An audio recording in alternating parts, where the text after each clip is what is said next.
Morning students. आज हम पढ़ेंगे importance of pH in everyday life. इससे पहले हमने पढ़ा पीएच क्या होता है, जिसमें हमने बताया कि pH is the potence of hydrogen और power of hydrogen means hydrogen ion concentration. Now what is the importance of pH in everyday life. PH का हमारी एवरीडे लाइफ में कहाँ कहाँ पे क्या क्या इम्पोर्टेंस है। सबसे पहले जो हम हैं जो लिविंग बीइंग्स हैं वो सरवाइव करते हैं नैरो पीएच रेंज। बड़ी छोटी सी पीएच रेंज होती है। अगर वो पीएच ज़्यादा चेंज हो जाए तो हम सरवाइव नहीं कर सकते। जैसे our plants and animals are pH sensitive, yes they are pH sensitive.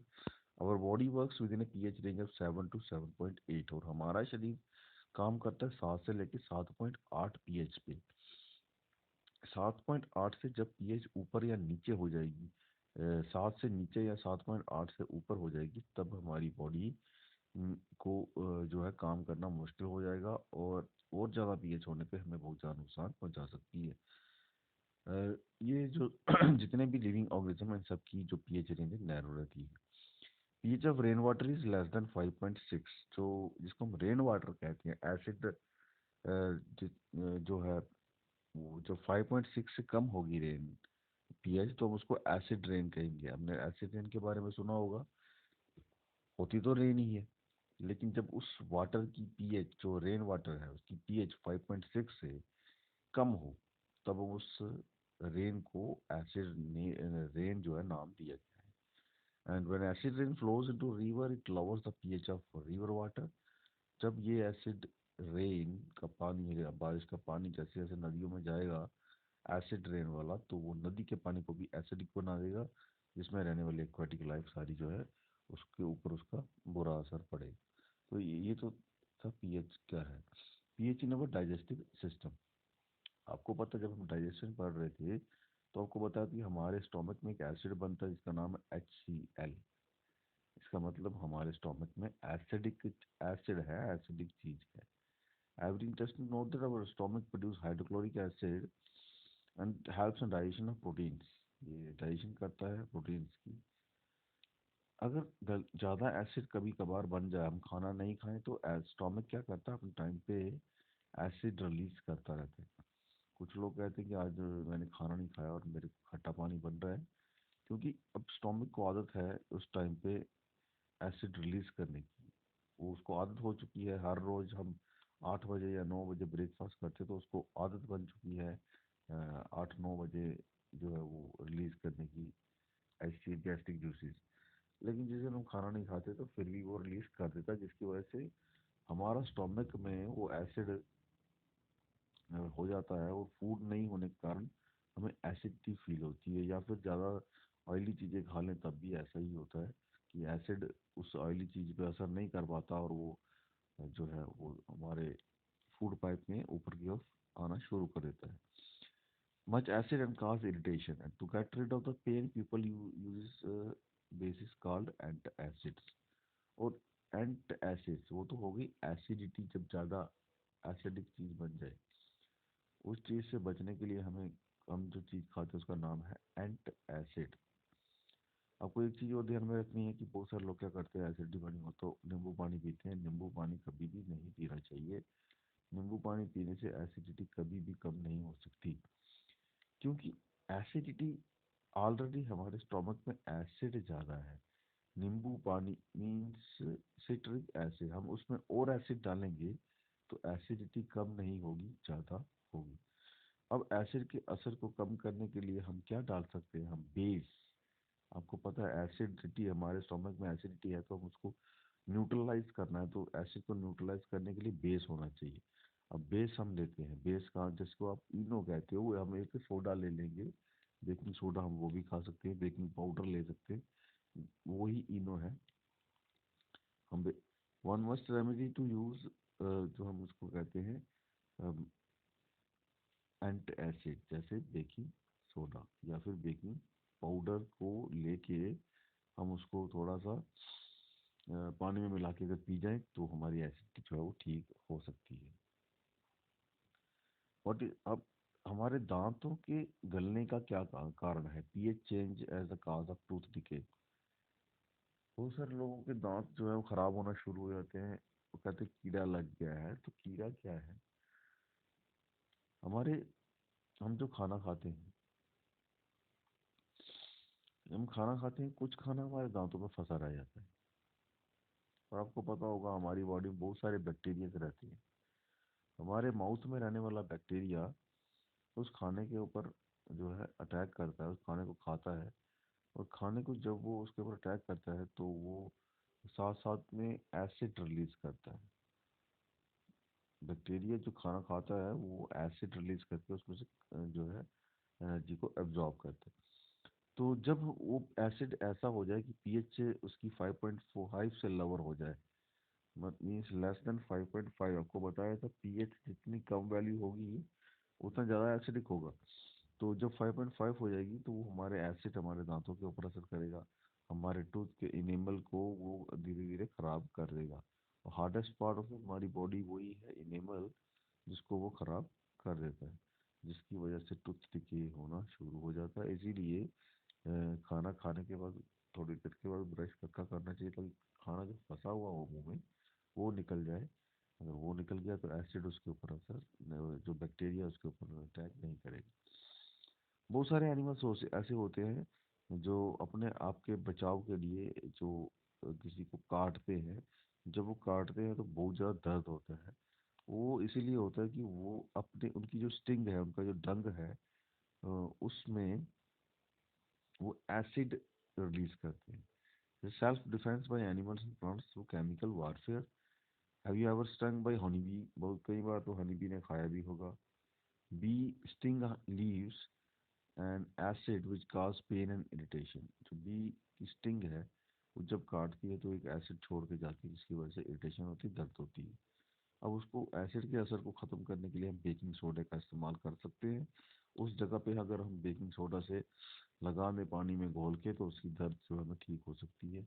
नहीं भी ठीक हो तो अगर हम साबुन से भी धो दें उसको अच्छे तरीके से, तो साबुन भी एक बेस है, उसका थोड़ा बहुत असर वो कम हो सकता है। बहुत सारे ऐसे प्लांट्स हैं जिसको हम कहते हैं stinging hair of nettle leaves inject methanoic acid cause burning pain. ये जो पत्ता है इसके साथ टच हो जाओ तो ये तब भी दर्द करता है, क्योंकि ये मिथेनोइक एसिड प्रोड्यूस करता है। चींटियाँ जो होती हैं वो फार्मिक एसिड प्रोड्यूस करती हैं। तो ऐसे बहुत सारे ऑर्गेनिजम्स हैं अपने अपने सेल्फ डिफेंस के लिए, जो स्टिंग है वो एक एसिड है।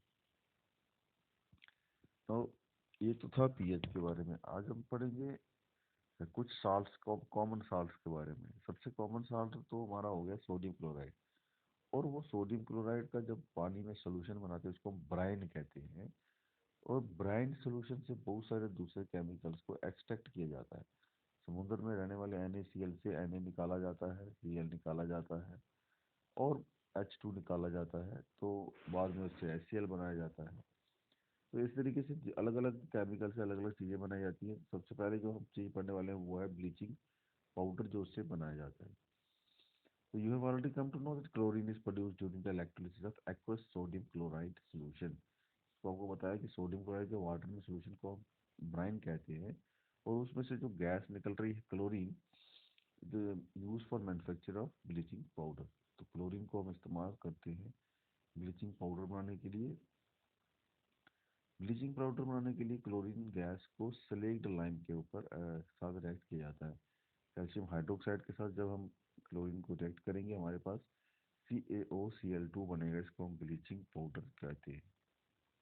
इसको हम ब्लीचिंग पाउडर कहेंगे, प्लस वाटर बनाएगा। CaOCl2 is the formula for bleaching powder. इसको हम कैल्शियम हाइपोक्लोराइड भी कहते हैं। आजकल आपने सुना होगा कि जो कोरोना के चक्कर में सैनिटाइजेशन की जा रही है तो उसके लिए एक ब्लीचिंग पाउडर ही इस्तेमाल होता है। इसको हम सोडियम हाइपोक्लोराइड कहते हैं। ये कैल्शियम हाइपो Na, ये CaOCl2, वो है NaOCl2। तो ब्लीचिंग पाउडर का इस्तेमाल कहाँ कहाँ पे होते हैं? For bleaching cotton and लाइनन and textile industry. Cotton और लाइनन दो अलग अलग कपड़ों की वैरायटी हैं। टेक्सटाइल इंडस्ट्री में इनका कलर करने के लिए इस्तेमाल होती है। For bleaching wood pulp in paper industry. Paper industry में जो लकड़ी से पेपर बनाया जाता है उसको ब्लीच करने में, उसको वाइट कलर देने में इसका हेल्प होती है।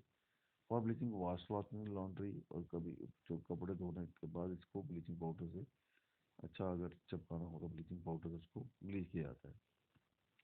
As an oxidising agent in many chemical industries, oxidation reaction हमने पढ़ी है, तो ये ऑक्सीडेशन करवाने में मदद करता है ब्लीचिंग पाउडर। इसके पास CaO है, O है, तो ये अपना O देता है वहाँ पे, तो हम इसीलिए इसको ऑक्सीडाइजिंग एजेंट कह रहे हैं।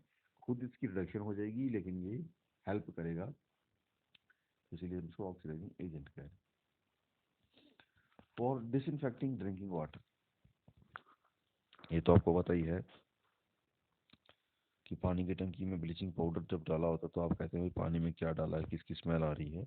तो ये जो इसमें डाला होता है ब्लीचिंग पाउडर है, to kill the germs, germs को मारने के लिए ब्लीचिंग पाउडर पानी में भी डाला जाता है। तो ब्लीचिंग, ये था ब्लीचिंग पाउडर और उसके यूजेस। नेक्स्ट हमारे पास है बेकिंग सोडा, हम किसको कहते हैं। सोडा जो, जब आपने सुना होगा, जिसको हम अपनी भाषा में मीठा सोडा भी कहते हैं, जो राजमा जैसे बड़ी दालों को जल्दी पकाने के लिए भी कभी कभी फंक्शंस में इस्तेमाल किया जाता है, तो उस सोडे को हम बेकिंग सोडा कहेंगे। जो बेकिंग सोडा है, ये फास्टर कुकिंग के लिए, इसको हमने कहा कि जल्दी इसको पकाने के लिए इस्तेमाल किया जाता है। इसका फॉर्मूला है sodium hydrogen carbonate, NaHCO3, and it is produce using sodium chloride. आपको पता है कि ये सारे साल जो हम पढ़ रहे हैं NaCl से बनाए जा रहे हैं। Sodium chloride, water, carbon dioxide and ammonia, ये जब सारे आपस में रिएक्ट करते हैं तो एन अमोनियम क्लोराइड और सोडियम हाइड्रोजन कार्बोनेट बनाते हैं। Can you complete. तो ये सोडियम हाइड्रोजन कार्बोनेट को जब हम हीट करते हैं तो ये सोडियम कार्बोनेट में कन्वर्ट हो जाता है, साथ में कार्बन डाइऑक्साइड गैस भी बनाता है। आपने केक तो खाया होगा, उसमें ये डाला जाता है, और वो जो केक फूल जाता है, आपको स्पंजी लगता है, दबाओ हाथ से दब जाएगा, छोड़ोगे खड़ा हो जाएगा, तो just because of the production of carbon dioxide gas. जब हम उसको पका रहे होते हैं तो उसमें से गैस बनती है, इसका नाम है कार्बन डाइऑक्साइड।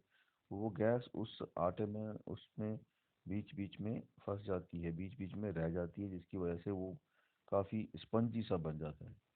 तो इसीलिए ये उसमें डाला जाता है केक में बनाने के लिए, ताकि वो स्पंजी भी बने, नरम भी बने। तो sodium hydrogen carbonate is a formula for baking soda, and baking soda ये बेसिक साल्ट है। अपने साल्ट पढ़ा है, acidic salt, basic salt, neutral salt, तो ये बेसिक साल्ट है, इसलिए मैंने कहा एसिडिटी में हम इसका इस्तेमाल थोड़ा बहुत कर सकते हैं। सोडियम हाइड्रोजन कार्बोनेट को हीट करने पे ये चीज़ें बन रही। ये कहाँ कहाँ पे इस्तेमाल होता है। फॉर मेकिंग बेकिंग पाउडर, हम इससे बेकिंग पाउडर बनाते हैं। वो आपको ये ध्यान में रखना है, बेकिंग सोडा और बेकिंग पाउडर में डिफरेंस है। बेकिंग सोडा एक किस्म का टेस्टलेस सा जो साल्ट है, लेकिन बेकिंग पाउडर एक टेस्टी, थोड़ा सा टेस्ट वाला साल्ट है। बेकिंग, अगर हम सोडा से कोई चीज़ बनाए तो वो कड़वी हो सकती है, लेकिन बेकिंग पाउडर से ऐसा नहीं होता। Baking powder is a mixture of baking soda plus edible acids, mixture of baking soda plus edible acids. उसमें ऐसा एसिड भी डाला जाता है जो एडिबल एसिड है। तो